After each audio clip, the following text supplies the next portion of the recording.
ইসলামী সভ্যতা বিষয়ের উপর কিছু আলোকপাত করব ইনশাআল্লাহ। শ্রদ্ধেয় শ্রোতা মণ্ডলী, উক্ত বিষয়বস্তুর উপর আলোচনা করা সুপ্রান্তে বলা বাহুল্য, উক্ত বিষয়বস্তুর দুটি অংশ, প্রথমত ইসলামী সভ্যতা, দ্বিতীয়ত বর্তমান সভ্যতা। সুতরাং সর্বপ্রথমে আমাদের জানা অত্যাবশ্যক ইসলামী সভ্যতা বলতে কি বোঝায়। ইসলামী সভ্যতা বলতে বোঝায় কুরআন ও হাদিসের নিয়ম, নীতি, অরীতি। আর বর্তমান সভ্যতা বলতে আমরা বিশ্ব সমাজে উন্নতি ও অবনতি যা কিছুই সচকে অবলোকন করছি, সেটাই হলো বর্তমান সভ্যতা। প্রিয় সুধীবর্গ, উক্ত বিষয়বস্তুকে ফুটিয়ে তোলার উদ্দেশ্যে গোটা বিশ্বের দিকে দৃষ্টি ঝলক নিক্ষেপ করার প্রয়োজন মনে করছি। সুতরাং গোটা বিশ্বের দিকে দৃষ্টি নিক্ষেপ করলে আমরা দেখতে পাই গোটা বিশ্ব বর্তমানে আধুনিক জ্ঞান বিজ্ঞানের পৃষ্ঠে আরোহণ করে ত্রিলোক ভ্রমণ করছে। সুখ, শান্তি ও বিলাসের উপযুক্ত সাজ সরঞ্জাম আবিষ্কার করছে। তবুও গোটা সমাজ বিভ্রান্ত, দিশাহারা, যথাযথ শান্তির সন্ধান মিলছে না। ফলে গান বাজনা, বাদ্যযন্ত্রের কর্ণবিদীর্ণ করা অবৈধ আওয়াজ, যুবতীর নগ্ন ছবি, অসামাজিক ও অসভ্যতাই বড় উপন্যাস, বিভিন্ন গর্হিত কর্মে মেতে উঠেছে গোটা সমাজ, যার ফলে মানুষ মানুষত্ব হারিয়ে হিংস্রবন্য পশুর রূপ ধারণ করেছে, বিষাক্ত করে তুলেছে পৃথিবীর শান্ত শীতল পরিবেশ। অসভ্যতাই ভরে গেছে গোটা সমাজ, মা বোনকে পরিণত করেছে বেহায়ায়।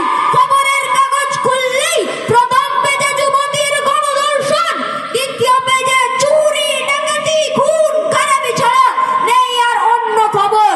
এই তো গোটা বিশ্বের সভ্যতা ও পরিস্থিতি। প্রিয় উপস্থিতি, এর অন্যতম কারণ হলো আমরা ইসলামী সভ্যতার জীবন ব্যবস্থা অনুযায়ী জীবন পরিচালিত না করে বিশ্ব সভ্যতার জীবন ব্যবস্থা অনুযায়ী জীবন পরিচালিত করছি। কেননা ইসলামী সভ্যতা ধনী গরিবের মাঝে ভেদাভেদ শেখায় না। ইসলামী সভ্যতা একে অপরের বিরুদ্ধে হিংসা বিদ্বেষ শেখায় না, বরং ইসলামী সভ্যতা শেখায় এতিম, গরিব, অসহায়ের সাহায্য সহযোগিতা করা। ইসলামী সভ্যতা শেখায় অন্নহীনের অন্ন ও বস্ত্রহীনের বস্ত্র দান করা। ইসলামী সভ্যতা শেখায় দুঃখীর দুঃখে দুঃখিত হওয়া, পাড়া প্রতিবেশীর দুঃখে কষ্টে সহায়তা করা। সে উদ্দেশ্যেই তো প্রিয় নবী সাল্লাল্লাহু আলাইহি ওয়াসাল্লাম ঘোষণা করেছেন, লাইসাল মুমিনুল্লাযী ইয়াশবা ওয়া জারুহু জায়উন ইলা জামবি, অর্থাৎ যার প্রতিবেশী ক্ষুধার্ত অথচ নিজের উদর পূর্ণ, সে মুমিন নয়। যেই সভ্যতা মানব জাতিকে ন্যায়, সৎ, নিরপেক্ষ বিচার করার নির্দেশ দিয়েছে, যেই সভ্যতা চোর চোরের হাত কেটে নেওয়ার আদেশ করেছে যাতে সমাজে চুরি, ডাকাতি, ব্যাপকতা লাভ না হয়, যেই সভ্যতা নেশাদ্রব্য হতে দূরে থাকার নির্দেশ দিয়েছে, যেই সভ্যতা পিতামাতার সাথে সদাচরণের আদেশ করেছে, তাই বর্তমান সভ্যতাকে পরিত্যাগ করে ইসলামী সভ্যতাকে যখন আমরা আঁকড়ে ধরব, তখন আবারও শান্তি এবং নিরাপত্তা ফিরে পাবো এবং বিভিন্ন প্রকার নোংরামি, সুদ, ঘুষ, চুরি, ডাকাতি বিহীন এক সুষ্ঠু সমাজ ফিরে পাবো। আল্লাহ তাআলা আমাদেরকে বর্তমান সভ্যতাকে বর্জন করে ইসলামী সভ্যতার জীবন ব্যবস্থা অনুযায়ী জীবন পরিচালনা করার তৌফিক দান করুন। আমিন।